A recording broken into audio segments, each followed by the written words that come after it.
আর এই যে 1500 টাকা একটা মানে লোভ দেখানো, এই টাকায় আমাদের সংসারও চলবে না, কিছুই না, আরও আমাদের মানে অভাবটা আগে দিয়ে আরও বেশি আসবে। আর আমাদের এই 1500 টাকার ভাতা বন্ধ করে দিয়ে অন্য কোনো একটা মানে ভালো সিস্টেমে চাকরি হোক কিংবা ছোটোখাটো কোনো একটা ব্যবসা বাণিজ্য করার সুযোগ করে দিই।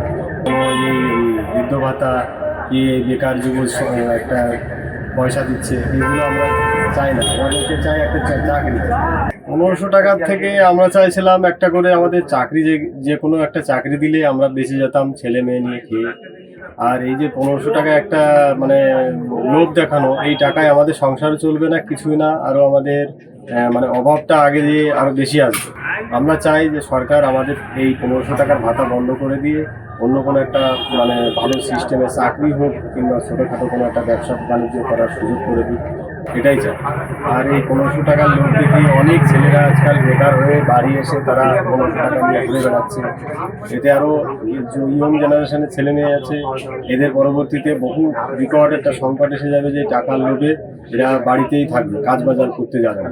কোনো শিল্প আসেনি, আমরা এই দেখছি এর কোনো লক্ষ্মী ভাণ্ডার, কোনো এই বৃদ্ধ ভাতা কি বেকার যুবক একটা পয়সা দিচ্ছে, এগুলো আমরা চাই না। আমাদেরকে চাই একটা চাকরি, যে কোনো একটা চাকরি দিতে, যাতে আমরা ভবিষ্যতে গিয়ে আমাদের ছেলে মেয়েদেরকে মানুষ করতে পারি। কলকারখানা চলে যাওয়ার পরে আমাদের রাজ্যে তো আসছে, কিন্তু তেমন কোনো আমরা ব্যবসা বাণিজ্যের দিকে কোনো আমাদের উন্নতি দেখছি না। আপনারা কি চান? আমরা চাই ভালো একটা সরকার আসুক, আর পরবর্তীতে আমাদের কাজ মিলুক, আমাদের ছেলে মেয়েরা ভবিষ্যতে যাতে উন্নতি করতে পারে।